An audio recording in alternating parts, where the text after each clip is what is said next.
Hi everyone, Alicia Power here, founder of soulmentoring.com. Thank you for your time today to listen to this short video. I love thanking my viewers because our time is so precious. I'm so aware of that. I really understand that. Today I'd like to talk about happiness.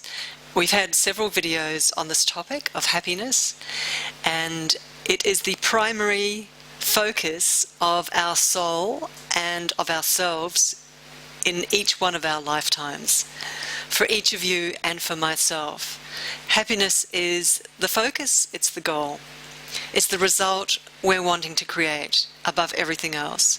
So what are the components of happiness? And I'm just going to read them out, speak them out very quickly. One of them is a still mind, mental quiet, mental stillness, where your thoughts are not controlling you, where your thoughts are not pushing you, as mentioned in another video, into places you don't want to go, into emotions you don't want to feel, into trauma thinking, into anxiety, into conflict.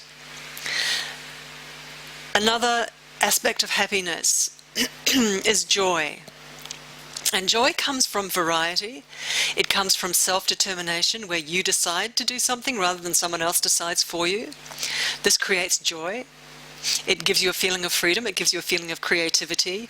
So your choices every day, whether it's excuse me, whether it's the flavor of an ice cream that you choose, or whether it's a long-term business project or a long-term global contribution project, your joy comes from your moments of creativity, your moments of initiative, actually. Your choices, your own personal private choices, where someone else is not making a choice for you. So it's a beautiful dynamic where you're feeling your own preference, noticing what you prefer above everything else, and then seeing that manifest in your life, in your reality. That gives you joy. Another aspect very quickly of joy is exercise. And I know it sounds really mundane, but the funny thing is, the interesting thing is that when you move your body really strenuously, your body feels joyful. And that means your biochemistry pumps right through your body the joy chemicals, which is the oxytocin and the endorphins. So, which triggers all your emotions and triggers your psychology, triggers your thought patterns. So it's all tied in, and we've got these tools, we've got these triggers. We can go for a long, strenuous walk or a run or jump on a bike and actually do that sort of stuff ourselves. We can make that happen. We can switch it on if you want to. So it's in our own hands, these tools, the happiness tools, the joy tools. Another aspect of happiness is relaxation, and it's a fundamental. It's a fundamental because relaxation, and what I mean by that is mental relaxation as well as physical relaxation.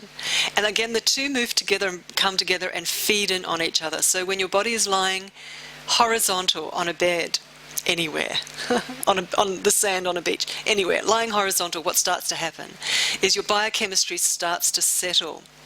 The softer chemicals, the happy chemicals, begin to get triggered. The toxic chemicals, the adrenaline type chemicals, stop being produced in the body. Your thought waves start to relax. A feeling of well-being starts to increase.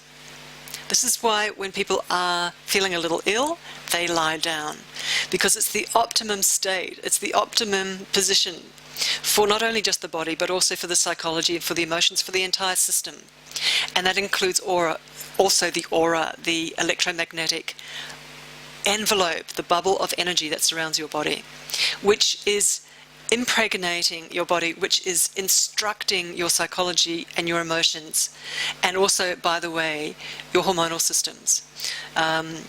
So just to let you know that there's an enormous variety of systems that go to make up how you feel and the way you're thinking.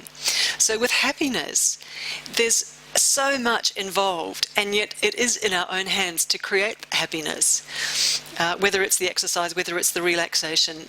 I just quickly want to talk about relaxation, mental relaxation, where you can sit with a perpendicular back, with a straight back, upright. I talked about lying down just before. But in meditation, what's really brilliant is the way to still the mind, which I've mentioned earlier and before, of following the breath. But it's an active process where you are actively choosing to quieten the mind. You're deliberately deciding to do it. And you're deliberately choosing a method, a tool to help you do it, which is observing your breath, putting your full attention, 100% attention, on the inflow and the outflow of your breath, and slowing that down. And you can use counting numbers to slow it down. So you can count out. As you breathe out, count for 10. And as you breathe in, count for 8. And what that does is it pushes the mind into a focus on the breath, and it pushes it into quietening down, controlling the mind, controlling the thinking, not letting it just float off in all directions. And what begins to happen is an inner stillness. And interestingly enough, the auric system, the electromagnetic system, which is actually full of consciousness, it's full of your own emotion waves, waveforms. It's also full of your thought waves, these waveforms, which are electric waveforms. So your aura is full of you, it's full of your own consciousness. And when you slow your thoughts down through following the breath, calm your mind down, quieten your mind down, quieten your breath down, what begins to happen is your aura relaxes. Excuse me, your mind and your body relaxes. We were talking about lying down before, where everything starts to relax. Well, in this case, when your mind relaxes, where you're pushing your mind into stillness, controlling your mind, pushing it into stillness, it pushes your body into deep relaxation, deep stillness.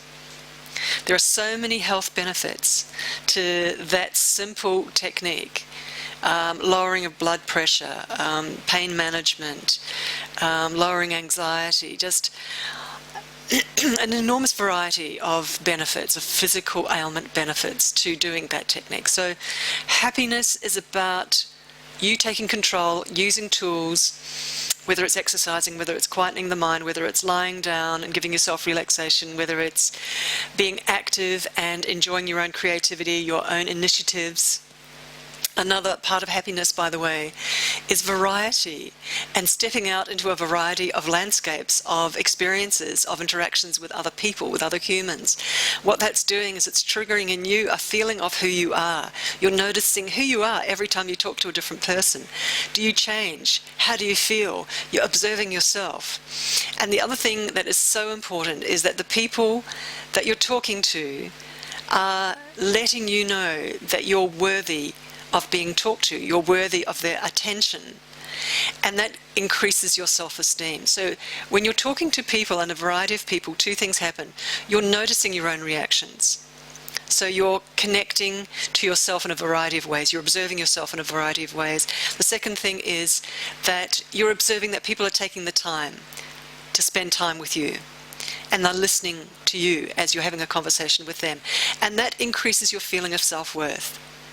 So getting out into the grocery store, walking down the road, making an effort to talk to people, what that does is it switches on, again, the chemistry in your body, the biochemistry in your body of, I like this. And I'm talking about positive exchanges, positive interactions with people. So what begins to happen inside of yourself is a psychological loop, a biochemical loop.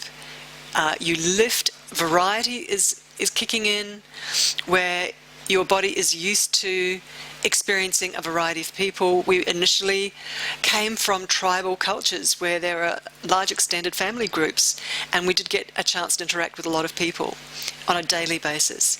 These days, some of us are in apartments. We sometimes don't go out that often, especially if the weather's not that good. So just to let you know that variety is very important, and it's important to pull it into your life and to actively seek it and make it happen. So just a really quick summary of happiness, that there are chemical switches. We can do actions that push our body's reactions into happiness, that push our thoughts and feelings reactions into happiness. It's not rocket science. It does work. These things are actually quite simple. So exercise, meditation, relaxation, variety of human interaction, creativity, following your own initiative and creating something where in actual fact you get to see yourself reflected in what you've created.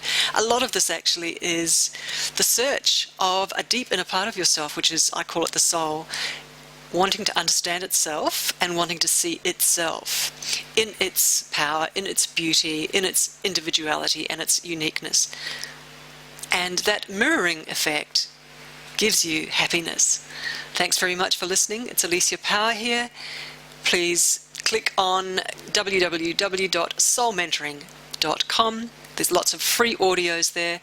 We are making available to you for $1 only a soul coaching, soul workout program, a video program.